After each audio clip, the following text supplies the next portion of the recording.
Bharatiya Janata party Hindutva का सबसे बड़ा अपने आप को रक्षक मानती है और जो पार्टी हिंदुत्व का रक्षक मानती हो वो हिंदुओं का अंतिम क्रियाक्रम और संस्कार भी ना करावे, इससे बड़ी विफलता क्या हो सकता है। यदि उनमें दर्द था तो फिर उसका अंतिम क्रियाक्रम संस्कार कराना कोई ताकत नहीं रोक सकता। और हम लोगों ने यही तय किया है कि कोरोना के प्रोटोकॉल का पालन करते हुए हम लोग हर एक ज़रूरतमंद तक कोरोना का दवा पहुंचाने का काम करेंगे। नमस्कार, आप देख रहे हैं बिहार एवन जो मैं विवेक रंजन। पूरे देश के साथ पूरे बिहार में भी कोरोना के आंकड़ा लगातार बढ़ते जा रही है। ऐसे में लेकर जो ज़रूरतमंद लोगों के बीच में है, गरीब लोगों के बीच में सरकार तो मदद नहीं कर रही है, जो कि विपक्ष के नेता भी हैं वो लोग मदद कर रहे हैं तो उनको अब जेल में डाला जा रहा है। लेकिन इसी बीच जो इस्लामपुर विधानसभा के जो विधायक हैं राकेश रोशन जी, इन लोग गरीब लोगों के बीच में जाने के लिए मुहिम चलाए हैं डॉक्टरों लोगों के सलाह के लिए। तो इनसे बात करेंगे। क्या एक तो मुहिम चला रहे थे, लोगों के बीच में जा रहे थे तो उनको जेल में डाल दिया गया, आप भी इस तरीके से मुहिम चला रहे हैं। देखिए, समाज सेवा के लिए समाज के बीच में जाना होगा और कोरोना प्रोटोकॉल है, प्रोटोकॉल का पालन करते हुए जिनको भी इच्छा है कि यदि हम सेवा करना चाहते हैं तो सेवा कर रहे हैं। बहुत लोग हैं जो सेवा कर रहे हैं। मैं अनगिनत लोगों का नाम बता सकता हूं जो अभी इस कोरोना संक्रमण के काल में अपने जान को भी बाजी पे लगा करके सेवा कर रहे हैं।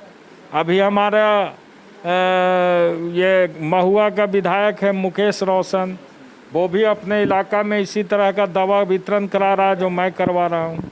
आपको नवादा के विधायक है मोहम्मद कमरान विभा देवी हैं, वो 200 सिलेंडर बाहर से मंगा करके सरकार को सुपुर्द की है। तो इच्छा शक्ति यदि है अंदर में कि हमको मदद करना है तो मदद करेंगे, और नहीं इच्छा शक्ति रहेगा तो हम तो घर में बैठ के आपके पास भी बयान दे सकते थे। हम भी इच्छा शक्ति है लेकिन मदद कर रहे हैं, लेकिन मदद करने वाले को सरकार को देखा नहीं जा रहा है मदद कर रहे हैं लोगों के बीच में जाकर। सरकार को अच्छा नहीं लग रहा ना, क्योंकि हम तो सरकार की विफलता को गिना रहे हैं। हम जो बता रहे हैं, हमने कहा जबकि हेल्थ इंफ्रास्ट्रक्चर पूरे तौर पर फेल है, इसका मतलब है कि सरकार की विफलता को हम उजागर कर रहे हैं। तो यदि किसी के विफलता को उजागर कर रहे हैं तो उसको बढ़िया कहाँ लगेगा, उसको तो लगेगा कि लोग हमारे लिए किरकिरी बना हुआ है। अभी आपने देखा पटना हाई कोर्ट में मॉनिटरिंग हो रहा था 2 जज का, चक्रधारी शरण सिंह और एक दूसरे जज थे जो मॉनिटरिंग कर रहे थे। उन्होंने जब सरकार पर कड़ी टिप्पणी करना शुरू कर दिया तो हाई कोर्ट में बेंचें बदलवा दिया सरकार ने।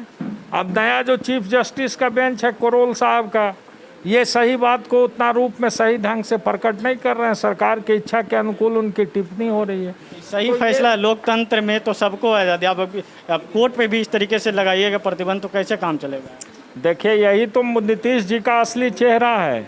न्याय के साथ विकास की यदि बात करते तो पिछले दफ़ा जो कोरोना का संक्रमण हुआ था, उस संक्रमण के बाद WHO ने कहा था कि दूसरा दौर भी आने वाला है। तो बिहार में जो हेल्थ इंफ्रास्ट्रक्चर था उसको तो इम्प्रूव करना चाहिए था उनको, खास करके जो उस समय हालत था कि उस समय भी डॉक्टरों की कमी थी, बेड का कमी था, हॉस्पिटल में ऑक्सीजन सिलेंडर का कमी था,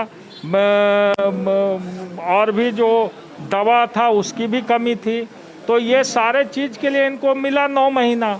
9 महीना में भी इन्होंने इस इंफ्रास्ट्रक्चर को नहीं पूरा किया। तो ये तो इनके सोच का परिणाम है, ये सरकार की विफलता है जो दिखाई पड़ रहा है आपको। और इसी विफलता को उजागर करके जब हम लोग काम करना चाहते हैं तो हम लोग के काम में भी सरकार बाधक बनना चाहती है।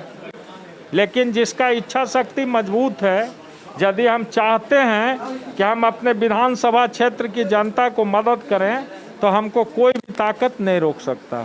और हम लोगों ने यही तय किया है कि कोरोना के प्रोटोकॉल का पालन करते हुए हम लोग हर एक ज़रूरतमंद तक कोरोना का दवा पहुंचाने का काम करेंगे। क्या क्या चाहिए आपके द्वारा जनता लोगों को मुहैया करवाया जा रहा है। कोरोना किट है, उसमें 5 तरह की दवाइयां हैं जो WHO के मानक के तहत है। उसमें आपको एजिथ्राल जो है एंटीबायोटिक वो है, विटामिन C और जिंक की गोली है, पैरासीटामोल है, और एक और कोई गोली आती है जो कोरोना के लिए है, हमने अभी आपको बताया था।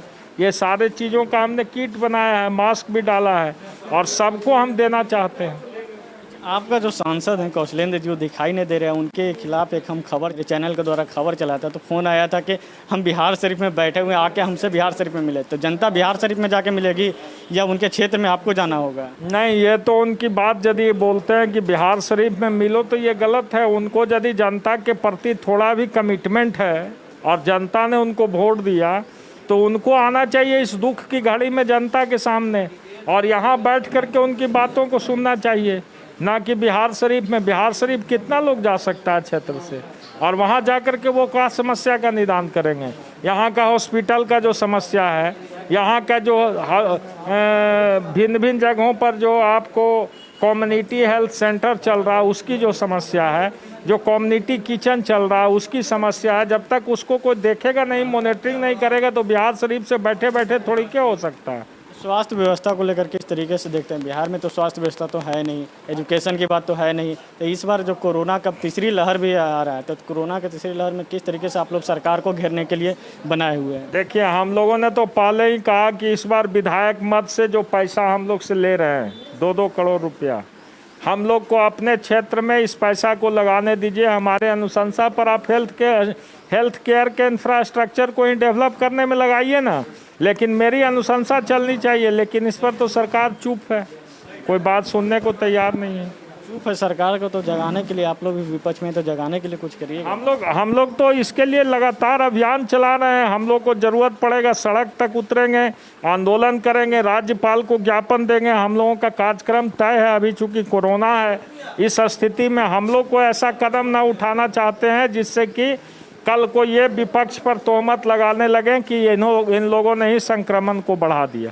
इसलिए इन सारी बातों को देख के अभी हम लोग चुप हैं, आगे हम लोग व्यवस्था करेंगे उसकी। अभी आप प्रेस कॉन्फ्रेंस कर रहे थे, उस दरमियान कह रहे थे कि गंगा नदी में जो लाश बह रही है वो सरकार की विफलता बता रही है। लेकिन जो एक बैठी हुई अभिनेत्री कंगना रनौत तो कह रही है इजराइल का तस्वीर है, ये लोग दिग्भ्रमित कर रहे हैं। देखिए, गंगा नदी का जो लाश है उसको आप देखिएगा तो ये बिहार सरकार कहती है कि उत्तर प्रदेश से आया और उत्तर प्रदेश वाले कह रहे हैं कि बिहार से आया।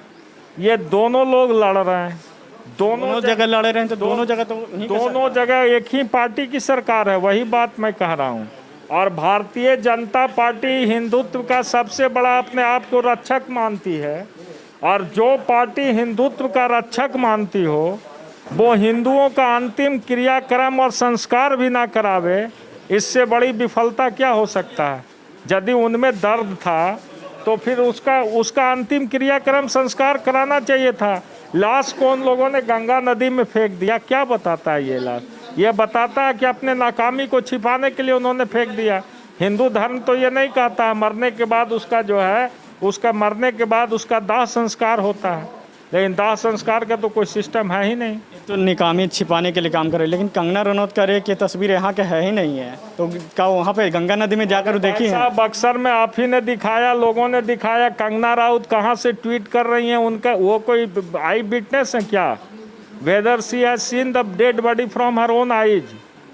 तो भाई she is telling this type of statement. आपके जो गलत बात ही बोल रही है, इस पर क्या कमेंट दिया जा सकता है? आपके जो हैं लालू जी की बेटी जो रोहिणी जी, वो कही है कि इनको राज्यसभा जाना इस तरीके से, इसलिए बीजेपी के सपोर्ट में बोल। अब इतनी जानकारी तो हमको नहीं है, हो सकता है रोहिणी जी जानती हों तो बोली होंगी, हो सकता है मे बी। इस पर हम कोई कमेंट नहीं करना चाहते। चलिए, नालंदा के सांसद का जिस तरीके से हमने आपको खबर दिखाया था तो उन्होंने फिर आके बिहार शरीफ में वो काम कर रहे हैं। लेकिन बिहार शरीफ में काम करने से क्या होगा? आपका विधानसभा 7 विधानसभा है, तो 7 विधानसभा में आपको जाकर घूमना और काम करना चाहिए। यहाँ से इस्लामपुर से विधायक थे राकेश रोशन जी, इनका कहना था कि हम लोग जनता के बीच में जाके काम करें। मेरा धरातल पे जो हम जब से विधायक बने तब से जनता लोगों के बीच में जाकर काम करें। फिलहाल के लिए इतने ही, बाकी देश दुनिया के तमाम अपडेट के लिए बने रहें बिहार A1 न्यूज़ के साथ। नमस्कार।